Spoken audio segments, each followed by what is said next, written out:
कुंज बिहारी गोपीजन वल्लभ गिरिवरधारी। जय राधा माधव कुंज बिहारी गोपीजन वल्लभ गिरिवरधारी।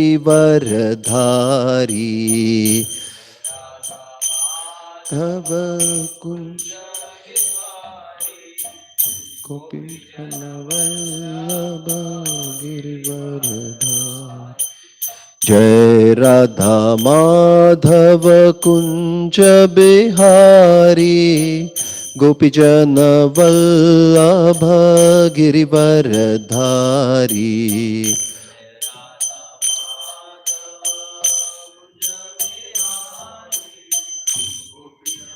वल्लभ गिरिवरधारी। यशोदानंदन व्रजजन रंजन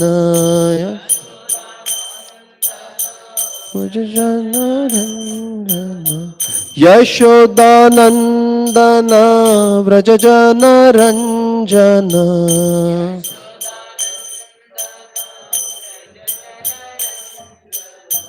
यमुना तीरवनचारी यमुना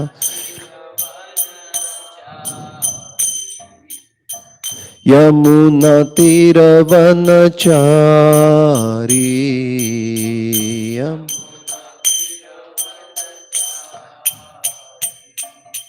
जय राधा माधव कुंज बिहारी गोपीजन वल्लभ गिरिवरधारी।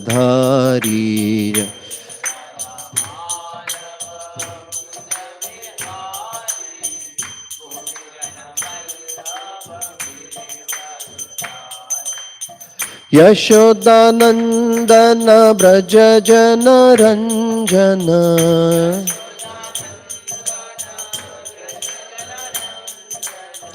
यमुना तीरवनचारी।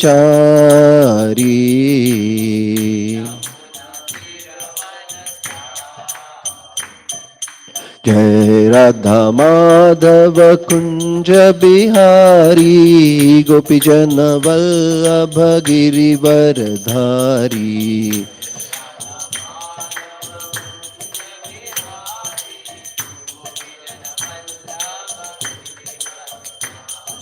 हरे कृष्णा कृष्ण कृष्ण हरे हरे, हरे राम राम राम हरे हरे।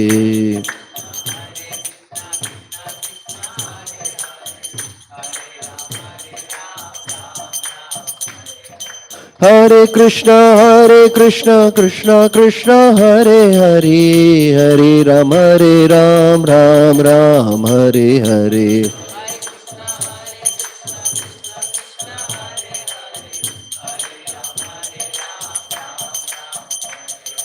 हरे कृष्णा कृष्ण कृष्ण हरे हरे, हरे Ram Ram Hare Hare.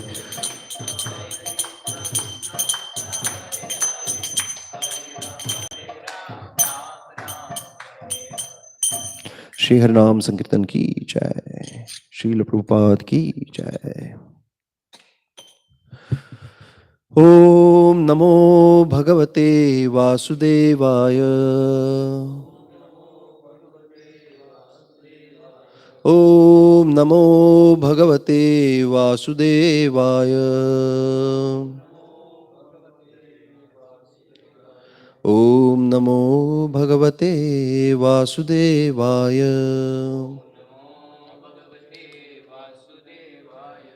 Chant prayers together. नारायणं नमस्कृत्यं नरं चैव नरोत्तमं देवीं सरस्वतीं व्यासं ततो जयमुदीरयेत्। नष्टप्रायेषु अभद्रेषु नित्यं भागवत सेवया भगवती उत्तमश्लोके भक्तिर्भवति नैष्टिकी। कृष्णाय वासुदेवाय देवकी नन्दनाय च नन्दगोपकुमाराय गोविन्दाय नमो नमः।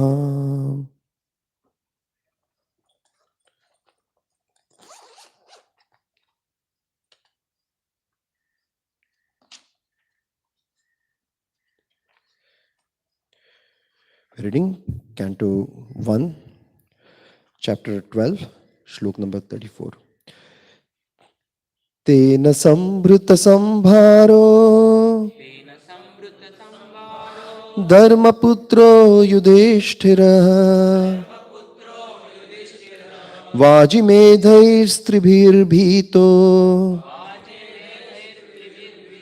yajñaiḥ samayajad harim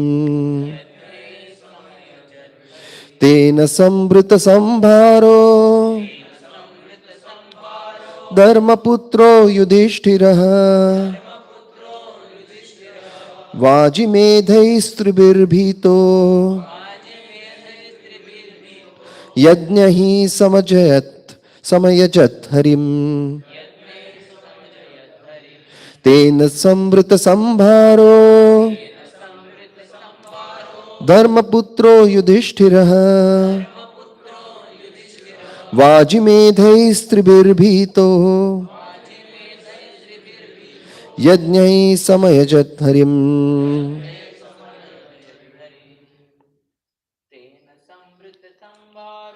tena sambhṛta-sambhāro dharma-putro yudhiṣṭhirah vājimedhais tribhir bhīto yajñaiḥ samayajad harim tena sambhṛta-sambhāro dharma-putro yudhiṣṭhirah vājimedhais tribhir bhīto yajñaiḥ samayajad harim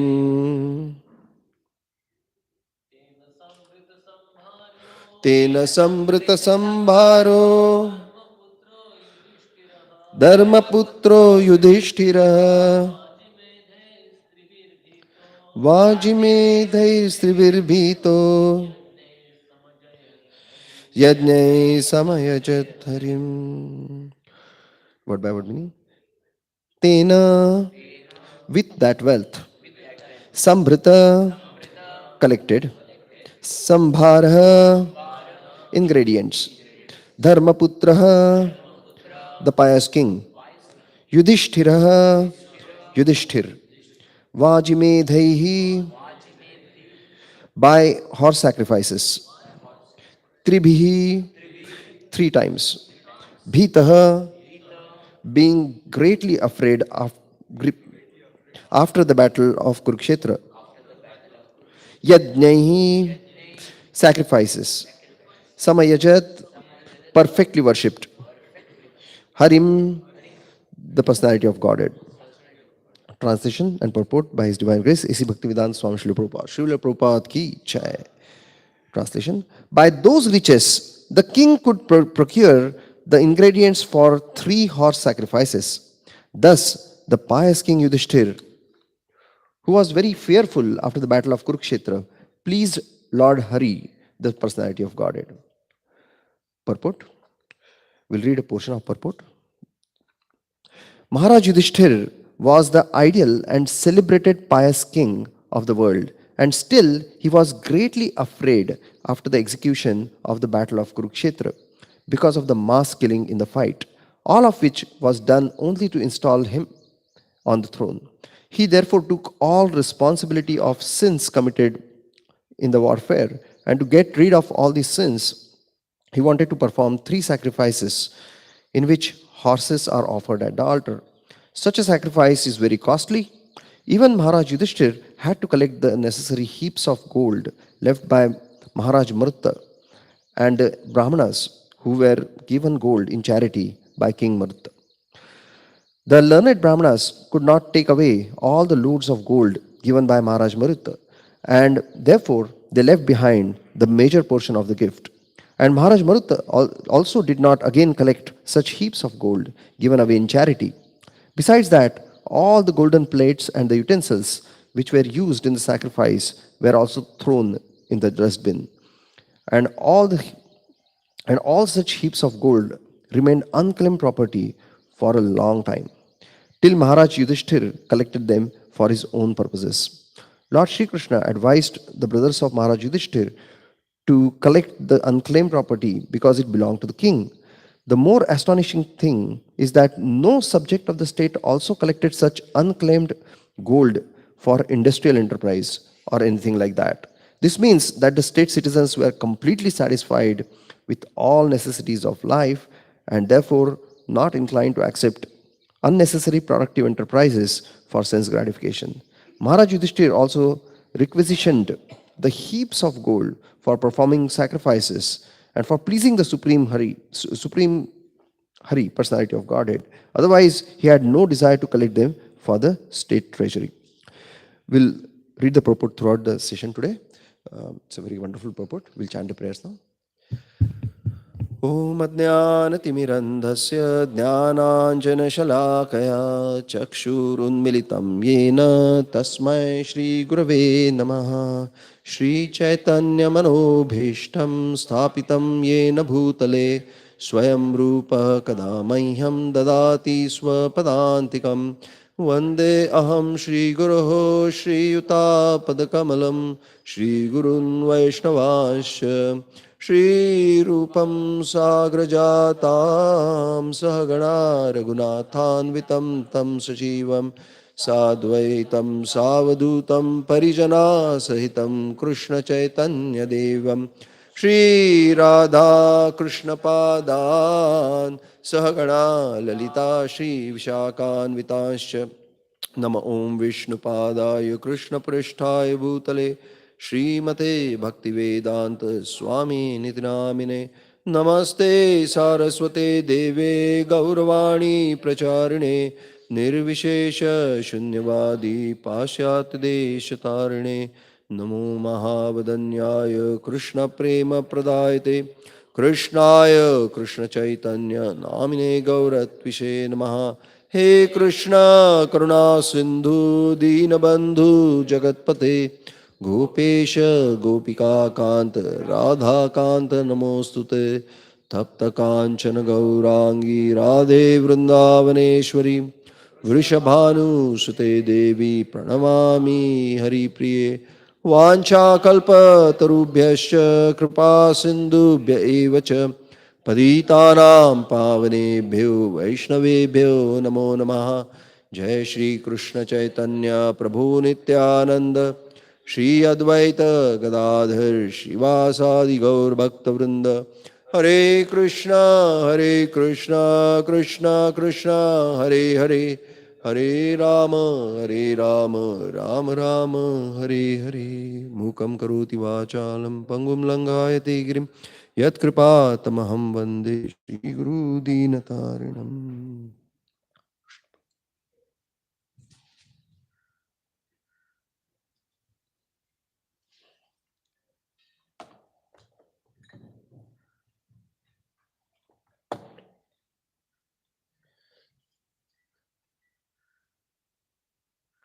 Hare Krishna. Welcome all of you to this session of Srimad Bhagavatam. Before I begin, I would like to seek blessings from all the wonderful Vaishnavas here, without whose mercy I won't be able to speak even a single word. So,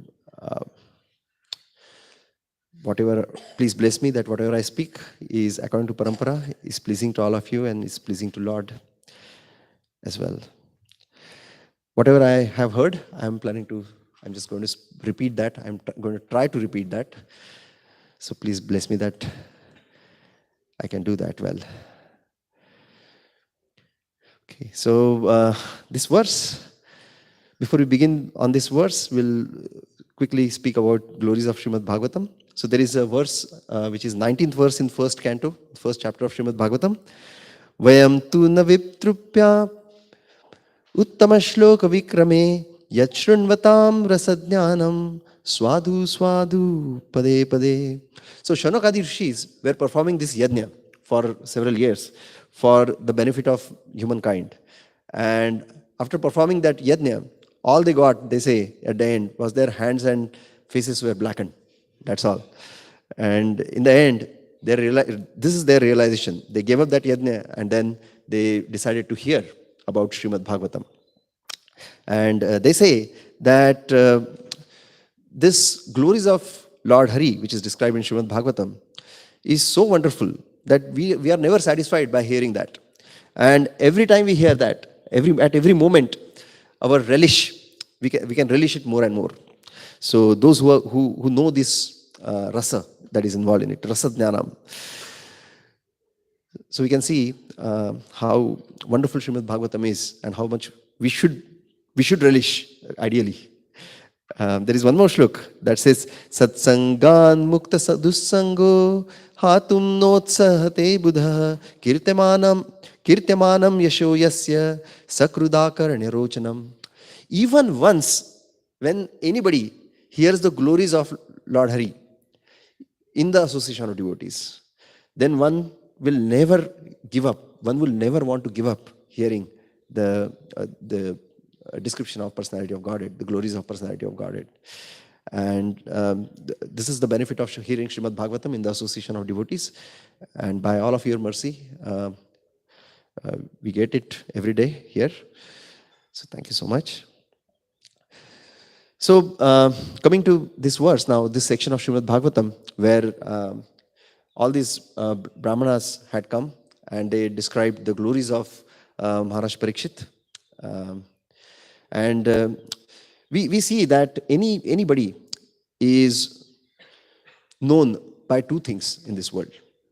One is by his qualities, and another is by his contributions in the world. So therefore, Brahmanas describe the glories of Mahārāja Parikshit, his qualities, and his contributions are going to be described in Srimad Bhagavatam as well in future sections, future chapters that are coming. Even when we talk about Srila Prabhupada, whether we read Srila Prabhupada's Lila Amrut, whenever we read any Lila of Srila Prabhupada, what is primarily described there? Qualities of Srila Prabhupada and his contributions. And that's how we glorify Srila Prabhupada.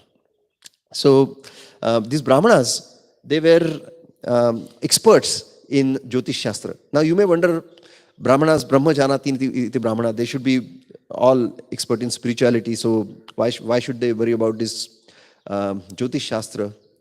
And Prabhupada also says they are also expert in Dhanurvidya. There are so many other things. They are also expert in Ayurveda. So why do Brahmins need to be expert in these things? So once Radheshyam Prabhu, His Grace Radheshyam Prabhu was describing that these Brahmanas, so all the people in the world, if you see, they are worried about two things. What are the two things that people are worried about? They are worried about their body, first of all. Isn't that true? How my body can be healthy? How can my body be well? And second is, they are worried about their future. If you see, everybody is worried about their future. Kya hone wala hai? Baad mein kya hone wala hai mera? I want to know that. So therefore, Brahmanas were expert in these two things.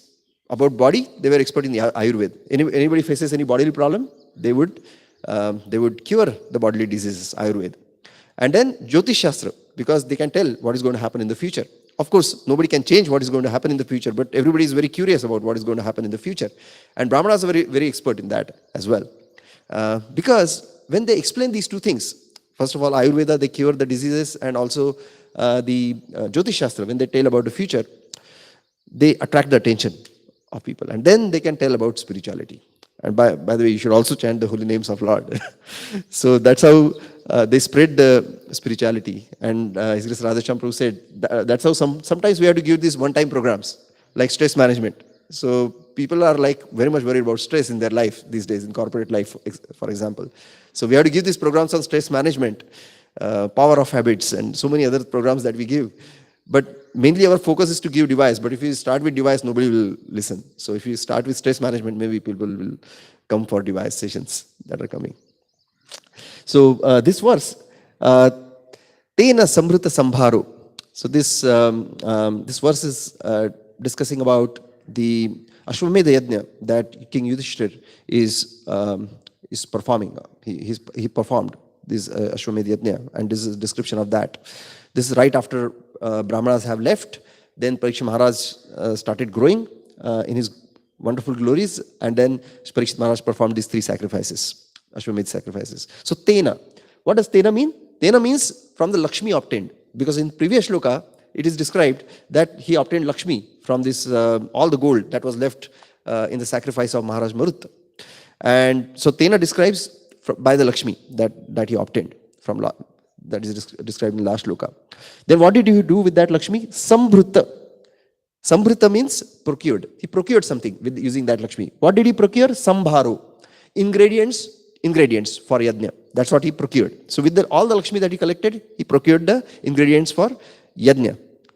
And which yajna? Vājimedhaiḥ. Vājimedhaiḥ means Ashwamedha yajna, horse sacrifice. So he procured the equipment for Ashwamedha yajna. And how many Ashwamedha yajna? It is described. Kitne Ashwamedha yajna kiye? Three Ashwamedha, tribhir. And why did he perform this Ashwamedha yajna? Because he was bhītaḥ. Bhīto means he was afraid. And we may wonder, right? Why was he afraid? So that we'll talk about. That he wanted to take responsibility for all the killings that happened in the Kurukṣetra war. Now, before that, the words were dharma-putro. Dharma-putro Yudhiṣṭhira.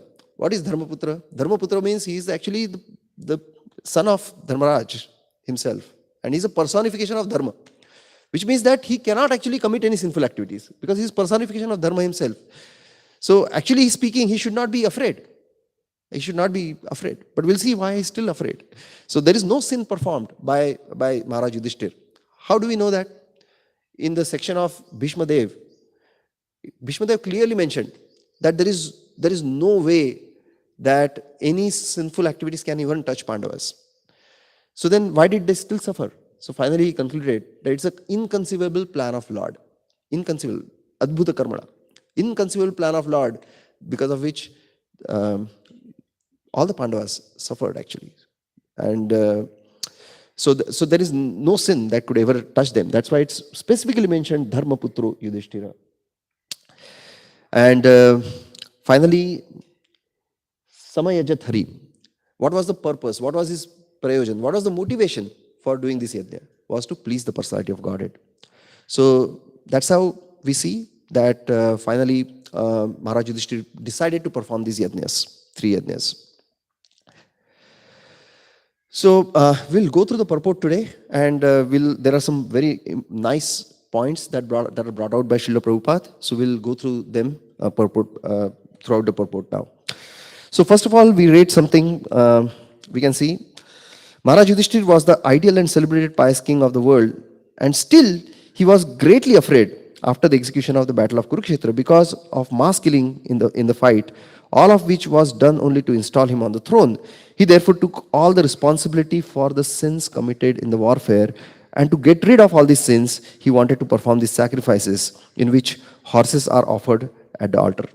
Now, one of the great qualities of Mahārāja Yudhiṣṭhira we see here is that he's taking responsibility for something that is not even his mistake. As we discussed, it was not his mistake at all, or he was not responsible for any of these activities. Lord Krishna wanted to instill great pious kings so that the principles of dharma can be spread all over the world, and therefore he installed Mahārāja Yudhiṣṭhira. So it was Lord Krishna's wish. It was not Yudhiṣṭhira Mahārāja's wish. But still, he's taking responsibility. Now you will see that nobody in this world wants to take responsibility for their actions. Isn't that true? I mean, we always feel that we can never commit mistake. It is almost like that, right? And someone else is to be blamed for everything that we do. There is a tendency to blame someone else. And the reason we blame someone else is because we don't want to take responsibility for our mistakes. Even now actually these days, even the management research has been done. So there is a Shabda Praman for management, like Harvard Business Reviews and things like that, right? In the corporate management, whatever is mentioned there is perfect. But they also have researched and figured out that taking responsibility is the highest mark of any leader. So there is a difference between accountability and responsibility. Accountability is when we commit some fault, we should be accountable for, we should be held accountable for that. But responsibility is when actually it is not even our fault. A leader still takes responsibility for that fault. So that is a really great quality, and that's what separates the leaders. They didn't have to actually do any research. If they would have read Srimad Bhagavatam from the qualities of great leaders like Mahārāja Yudhiṣṭhira, they would definitely come to the same conclusion, that this is how great leaders are known. So this is the great quality of Mahārāja Yudhiṣṭhira. So in fact, Yudhiṣṭhira Maharaj is a pure devotee, and this is a amazing quality of pure devotees, that even when they commit a small mistake, they think that they have committed the biggest sin. And even if great offense is committed against them, they think that actually it is not much, it's too small, and they just ignore it. A great example of that we can see in Ambarish Maharaj, for example. A small mistake he committed, and he felt that I have offended Durvas Muni. And Durvas Muni tried to kill Maharaj Parikshit using a demon.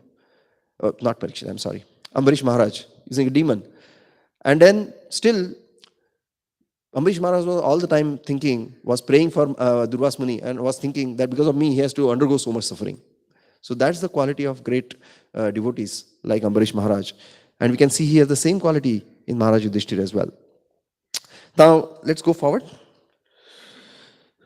Now, Srila Prabhupada is describing the sacrifice. Such a sacrifice is very costly. Even Mahārāja Yudhiṣṭhira had to collect the necessary heaps of gold left by Mahārāja Marutta and the Brahmanas who were given gold in charity by King Marutta. So one question may come in our minds. Why did Mahārāja Yudhiṣṭhira perform this Ashwamedha Yajña? This was most likely in Dwapar Yuga, right? Somewhere in between Dwapar Yuga and Kali Yuga. And what is a Yuga Dharma of Dwapar Yuga? Dwapare Parichayaya, elaborate temple worship. Or say, even Kali Yuga, what is the Yuga Dharma of Kali Yuga? Chanting the holy name. And in fact, even if we chant one holy name, all sins are eradicated completely. Did Mahārāja Yudhiṣṭhira not know that? Mahārāja Yudhiṣṭhira was a pure devotee of Lord. In fact, sometimes when we chant holy names, we sleep. But when Pandavas used to sleep, like when Arjuna was sleeping, every pore of his body, every breath, there was chanting of holy names that was happening. So Mahārāja Yudhiṣṭhira was knowing chanting holy names is enough. Then why did he perform this Ashwamedha Yajña? So we can think that yes, we should chant the holy names. Bhagwan ke naam ka jap karna bahut important hai. Everybody should chant the holy names of Lord. But when we have facilities, when we have Lakshmi with us, when we have abilities with us, we must use all those abilities, Lakshmi that is there with us in Lord's service. We cannot say that मैं भगवान का नाम chant कर रहा हूँ, I am chanting the holy names. Why should I give charity to Lord? No. Why should I use my money in Lord's service? If we don't use our money and all the facilities, all the abilities that we have in Lord's service, then what else will we do with that? We will engage it in sense gratification, which is actually offensive. So we should not just say that okay, chanting holy names of Lord is sufficient when we are having all these other facilities and Lakshmi and capabilities with us. So Mahārāja Yudhiṣṭhira, first of all, is trying to use all the capabilities he has, all the money that he has, which is given by Lord himself, in the service of Lord. So that is one purpose of him performing Ashwamedha Yajña. The other purpose is, of course, it is Lord Krishna's wish. Lord Krishna wanted that the glories of Yudhiṣṭhira Maharaj should spread throughout the world. Not just that, it was also a wish of Bhishmadev that he should perform Ashwamedha Yajña. And other important reason is that by performing these yajñas, what did Yudhiṣṭhira Maharaj want to do? When he performed Rajasuya Yajña, what did he do? In Rajasuya Yajña, Lord Krishna was worshipped. So it was like Dwapare Paricharyam. It was like deity worship. He actually worshipped Lord Krishna. So in the same way, by doing these yajñas, he wanted to worship Lord Krishna. So that was the main reason, and therefore it is mentioned samayajat harim. This is the main reason for Yudhiṣṭhira Maharaj to performing Lord Krishna. We can also see here that there is this gold which was lying around, and that came out of Mahārāja Marutta's sacrifice, and this was very wonderfully described by His Grace Karani Thakur Prabhu, and also yesterday His Grace Akhilatma Pran Prabhu described it, how wonderful the sacrifice was. That Mahārāja Marutta received a mountain of gold, and then he used all this gold in the sacrifice, where even the Yajna Vedi was made up of gold.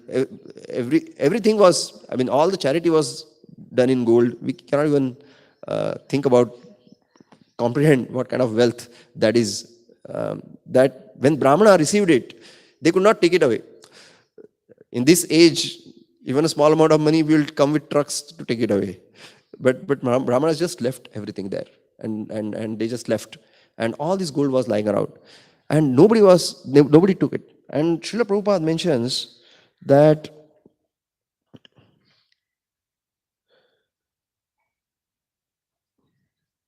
the more astonishing thing is that no subject of the state also collected such unclaimed gold for industrial enterprise or anything like that. So not just that the king himself collected, of course he only had given charity, Brahmanas also did not collect, but even the other subjects, जो प्रजा थी, उन्होंने भी कभी वो wealth को वो सोने को हाथ लगाने की इच्छा की. So we can see that they also didn't want. So what kind of subjects these are? The reason must be that they are fully satisfied. Otherwise, how is it that they are not even touching the gold? So how can we understand that? We can understand that through our example in our temple only. So when His Grace Balabhadra Anand Prabhu and team cooks wonderful prasad in festival, such wonderful prasad, that when we honor that prasad, even if someone has a desire to go to restaurant and have anything, he would not have that desire. It will just go away, disappear. That desire will disappear. Fully satisfied. I don't want to go anywhere. I want to just come here and have prasadam. Thank you, Prabhu. So that is one reason we can understand how once one is fully satisfied, there is no reason to look anywhere. The other reason is the Vedic culture itself was matruvat paradareshu paradraveshu loshtravat. If something doesn't belong to me, अगर ये मेरा नहीं है तो मैं इसको touch भी नहीं करना चाहता हूँ. So that's how the Vedic culture. Yapashyati sapandita. This is the definition of pandit. And the third reason we can think of is yadricha labha santushto.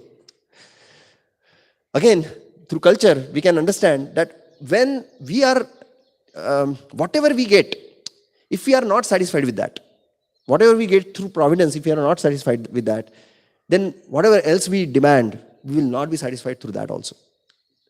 So this we can see from Hiranyakashipu's story. Actually, that particular shloka, I have not written it down here, but that particular shloka I really appreciated from Hiranyakashipu. That Hiranyakashipu, when he became the king of all the three worlds, that he had such power that when he wanted to control the temperature, he would just look at the sun, and then sun would understand that the temperature needs to be controlled now. It will reduce his illumination. That kind of a power Hiranyakashipu. He had everything that we can even aspire for, or probably we cannot even dream of. He had everything that. The pinnacle of material success Hiranyakashipu had reached. And there is a shloka in Srimad Bhagavatam that says that even then, sorry Prabhu, you know shloka? Yeah, his mind, even when he has such opulence, his mind was always dissatisfied. It was still hankering. So there is no way, even though we get everything in the world, there is no way that our mind can be satisfied through material things. So we can see, we can learn that from the satisfaction of these people, that they were not even touching the gold that was there. So we can see this difference in the Vedic culture and today. What is the difference? That here in this today we have all this wealth like oil and so many things that are lying around, and we just want to exploit it for our own purposes. And therefore Srila Prabhupada specifically mentions here about productive enterprises. Prabhupada is usually very heavy against these industries and enterprises. Because these are generally used for our own sense gratification, that's all. And he's very, very much against that. So once what happened was that Srila Prabhupada was walking in Texas with some devotees. And these devotees told Srila Prabhupada, here is someone named Mr. H.L. Hunt who lives here. And this Mr. Hunt is one of the richest person in the United States. सबसे अमीर आदमी व्यक्ति है United States में. And Srila Prabhupada said, oh, that is very nice. So if you meet him, what will you tell him? So devotee is very, very enthusiastic in responding to Srila Prabhupada. He said, yes, we will tell him that we produce the best of the first-class citizens in ISKCON. So please donate something to us. And then Srila Prabhupada said, well, no, you should tell him that he's the biggest thief in the world. Because by mining this oil, all this oil, selling it for sense gratification, he's the biggest thief. And then devotees were wondering, how can we tell this to someone, some rich person on their face, that you're the biggest thief in the world? And then Dayananda, one of the Prabhupada's disciples, Dayananda is recalling this When he was actually Prabhupada's secretary for some time in Mayapur, then Jayapataka Maharaj came with another businessman to Prabhupada, Srila Prabhupada. And then Jayapataka Maharaj introduced him. He's a life member and he's a big businessman. So Prabhupada said, oh, you're a businessman. So what do you do? So he said, we manufacture glass. So then Prabhupada asked, how do you manufacture glass? He said, we manufacture using silica. So who does silica belong to? And then actually the businessman was intelligent. He could understand where Prabhupada is going. And then he said, Prabhupada, it belongs to Bhagavan. So you steal from Bhagavan? And then everybody started laughing. And then sheepishly big businessman was also laughing and said, but Prabhupada, I also do some charity. Okay, then you are a small thief. So Prabhupada wanted to emphasize that when we take anything from Lord, we have to give back. Another story, it was a very famous story that Srila Prabhupada always used to tell about King Alexander. So we know that King Alexander the Great, he conquered the world. Now once he caught a thief, and he was about to punish the thief. And then the thief mentioned to Alexander, saying that, you are about to punish me, but can I say something? And then Alexander said, yes, say. Said that, you are punishing me as a thief, but you are a bigger thief. So Alexander said, how come? So he said that all these countries that you are conquering, one by one, they don't belong to you. By force you are conquering it, for your own sense gratification. I am doing the same, but at a very small level. So I am not a big thief, you are a bigger thief. And then Alexander said, Alexander actually accepted it. And Srila Prabhupada actually mentions that Alexander is great because he accepted this. That's why Alexander the Great. Because he accepted that, yes, I'm a bigger thief. So let's go forward. One should take lessons from the acts of Mahārāja Yudhiṣṭhira. He was afraid of sins committed on the battlefield, and therefore he wanted to satisfy the supreme authority. This indicates that even unintentional sins that are committed in our daily occupational discharge of duties, and to counteract even these unintentional crimes, one must perform sacrifices as they are recommended in revealed scriptures. So Srila Prabhupada is referring to here these unintended sins that get committed.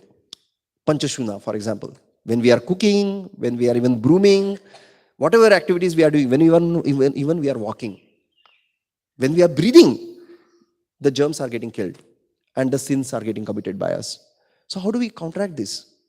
There are some people in the world who say that, why do I need God in my life? I will simply just not harm anybody. I will live my life, not harm anybody, and that's it. Why do I need to care about presence of God and things like that in the world? So we can see that it is not possible to live life without committing any sins. Even if we breathe, there is sin that is committed. So it's very difficult. It's like we are in this world. This world is like a coal mine. You know, coal mine? Black. Everything is black there. And if someone says that I will walk in the coal mine with white clothes, and nothing black should come on me. Is that possible? If you walk on a in a coal mine with white clothes, kuch na kuch kalik to aane wali hai, right? Some black will come. So we can see that it is unavoidable. Sin is unavoidable. His Holiness Radhana Maharaj, when someone asks a question that, Maharaj, even when I walk, some ants may get killed. They may die under my feet. So how do we counteract these sins? So Maharaj says that, well, when you are walking, yes, ants may get killed. But what is the purpose of your walking? If the purpose of your walking is sense gratification, then yes, you are liable for that sin. But if you are walking for the service of God, then maybe God will take care. So we don't have to worry about it. That doesn't mean that we don't have to be careful. We should be careful. But when unintentionally it happens, right? When we are doing it as a service to Lord, God will take care. So as long as we work for sense gratification, we are liable for all these sins that are unintentionally committed. We always commit sins. Now someone may say that, but I'll do punya. I'll do lots of heaps and heaps of punya. Why do I need to worry about these sins and all? But then punya doesn't counteract the sin. We have to take the benefit of punya and also get punishment for the paap that we commit. So there is a story of King Durga in this respect, where that is mentioned in the Krishna book, where this King Durga is so pious that he would give hundreds and crores of cows in charity to Brahmanas. And by giving charities to Brahmanas, he was living a very satisfied life materially that way. But once there was some discrepancy that happened. What happened was that when he gave these crores of cows to one Brahman, one of the cows came back to his herd. And when he gave next charity to another Brahman, this cow went to that Brahman. And this first Brahman came saying that this is my cow. How can you give it to the other Brahman? It's my property. Brahmana's property is not even subject to king actually. It is beyond king also. King also doesn't have control over Brahmana's property. So and the other Brahmana said, now you have given me the charity, so I cannot give it back to this Brahmana. And then the Brahmana started fighting. And then King Yudhiṣṭhira pleaded, I will give 100 crores cows to you for this one cow. Please give me back. And they said, they were not said, no, we don't want your any other cow. And then they started quarreling, and then it couldn't be settled. And Mahārāja Nruga had to actually pay price for it. And then, of course, when he went to Yamaraj, Yamaraj said, okay, do you want to first suffer for your sins or you enjoy your pious activities? So I want to suffer. And that's how he became lizard. And then we know that Lord Krishna, he got audience with Lord Krishna because of some unintentional adnyat sukruti that he had performed. So we can see that even if one decides to perform punya, actually there would be some problem or the other that could happen in this world. So importantly, the sacrifice, we must do activities for the pleasure of Lord. That is, there is no option that we have, because otherwise we'll be completely completely overcome by all the sins that we have, and we'll go to hell eventually. So therefore, Lord Krishna says in Bhagavad Gita 3.16, Evam pravartitam chakram nanuvartayati yah aghayur indriya ramo mogham saparth jivati. So what he says? So we have to perform sacrifices. We cannot avoid sacrifices. That's what Lord Krishna is saying. And if we don't perform this sacrifice, mogham parthas jivati. That means that our life is like a useless. We are living a life uselessly. Now a lot of people have problem when we chant Hare Krishna Mahamantra. What do they say? Why are you wasting your time while chanting Hare Krishna Mahamantra? You spend 2 hours every morning chanting Hare Krishna Mahamantra. You are wasting your time. But then we can quote this shloka. One who is not chanting Hare Krishna Mahamantra is actually mogham parthas jivati. He is wasting the time. Do we believe in their word or Lord Krishna's word? As Prabhupada had famously said, I don't want to use the word, but do I listen to you, or what Lord Krishna says in Bhagavad Gita? So Srila Prabhupada says a wonderful statement. I would like to repeat it in this purport to this verse. The prosperity of the world depends not on our own efforts of industrial enterprises and things like that, but on the background arrangement of the Supreme Lord. Actually, we are getting all this prosperity because of the arrangement made by Lord. And unless we please Lord, we will not continue to have this prosperity. We may think that we have these industries and all because of which we get this prosperity, but that's not true. So the goal of life is to please Lord Krishna. Therefore it is said, Atah pumbir dvija sreshta varnashrama vibhashah swanushthitasya dharmasya samsiddhir haritoshanam. So all the efforts that we are taking in this world, the goal of that effort should be to please Supreme Lord Hari. And we have no other option. Now there is a principle and there is a detail. What is the principle? Principle is to please Lord Hari. And detail is how do we please. So maybe we can please Hari in Treta Yuga through yajñas. But in Kali Yuga, the way to please Lord Hari is through chanting the holy names. That's the most important way. Now, Srila Prabhupada describes some of the issues with, I will read that.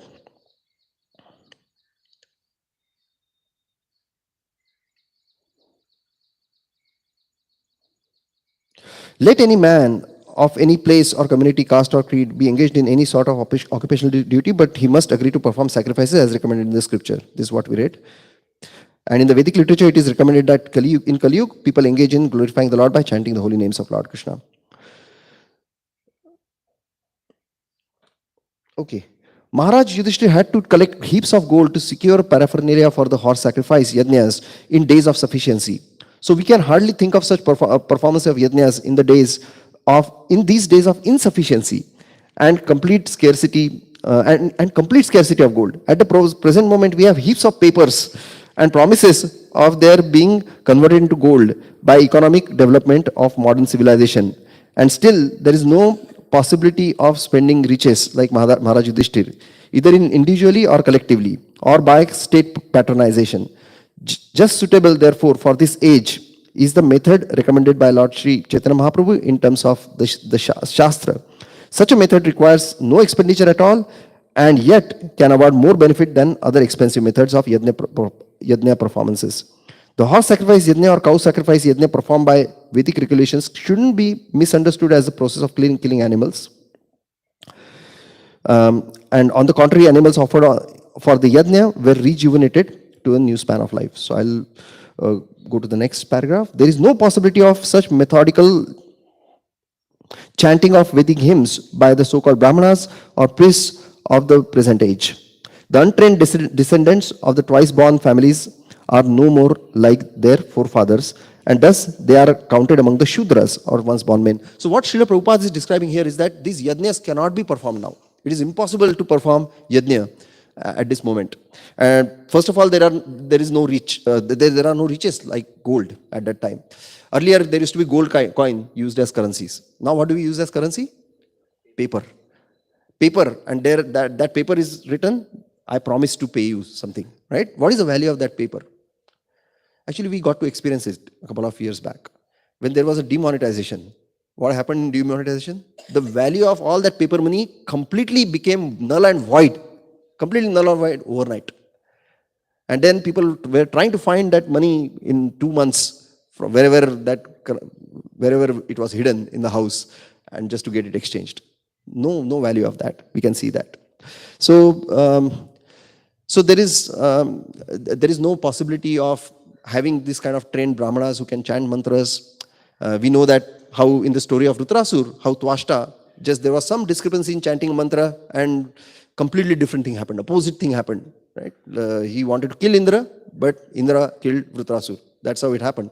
And so forget about this age. We can't even chant mantras properly. So Srila Prabhupada used to emphasize on chanting holy names much more than these yajnas. So during deity welcoming, for example, he would say that chanting the holy names is good enough. So we know that in Vrindavan, while opening the Vrindavan temple, he had this local brahmanas to do deity installation for others, for outsiders. And he said, and inside Vishnujan Maharaj was doing kirtans. And he said, that is 24-hour kirtan. That is actually the real yajna that is happening, not the deity welcoming that is happening outside. So once actually one of the godbrothers of Srila Prabhupada told him that Srila Prabhupada, they are doing it all wrong. When he pointed to those performing yajnas, the Western disciples, he said, don't worry about it, they are just doing practice. So he would emphasize more on chanting the holy names and kirtans than these yajnas. These yajnas, I remember, I actually don't even remember properly when I got married. These yajnas, Vivah yajna is also one of the yajnas. I don't even remember what mantras were chanted. I mean, I came to know of one WhatsApp clip where actually Vivah is going on, they were chanting the Antim Sanskar mantras. So nobody knows what is going on during these yajnas because these yajnas are not effective in any way at all. So in the end, Srila Prabhupada is emphasizing. So, and to save us all, Lord Śrī Chaitanya Mahaprabhu propounded the Sankirtan movement or yajna for all practical purposes. And people of this present age are strongly recommended to follow for this sure and recognized path. So we can see that actually this Sankirtan is also yajna. How is Sankirtan a yajna? We can see that the ghee that they pour in the yajna, that is actually Mahamantra. And the spoon, the shuk that they use for the yajna is our tongue, because we are chanting the Hare Krishna Mahamantra. The yajna kunda where the offering is being done is our ears, because we are supposed to hear. And then the person whom we are worshipping through this Mahamantra is Chaitanya Mahaprabhu or Lord Krishna himself. So that's how it is also yajna. And it is so powerful, it is mentioned in CC Madhya, Eka Krishna Nama Kare Sarva Papakshaya Nava Vidha Bhakti Purna Nama Haite Haya. Only one name of Lord Krishna can completely eradicate all the sins. It is mentioned Koti in Adilila 3.79, Koti Ashwamedha Eka Krishna Nama Sama Yai Kahe Sepa Shandi Dande Tare Yama. Koti, one Lord Krishna's chant holy names are like Koti, 10 million Ashwamedh Yajna.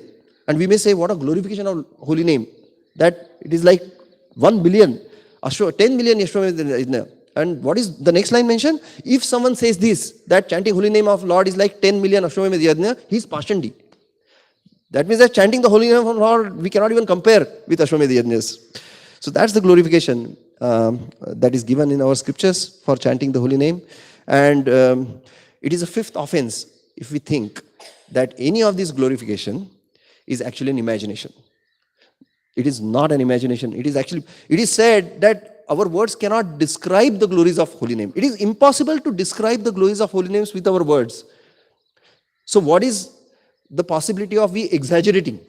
Because it is not even possible to properly describe the glories of holy names with words. So there cannot be any exaggeration in these things.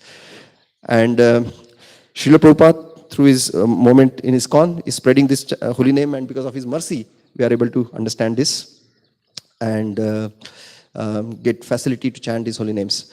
So I think we are out of time, so I'll stop here. Srimad Bhagavad Mahapuran ki Jai, Srila Prabhupada ki Jai.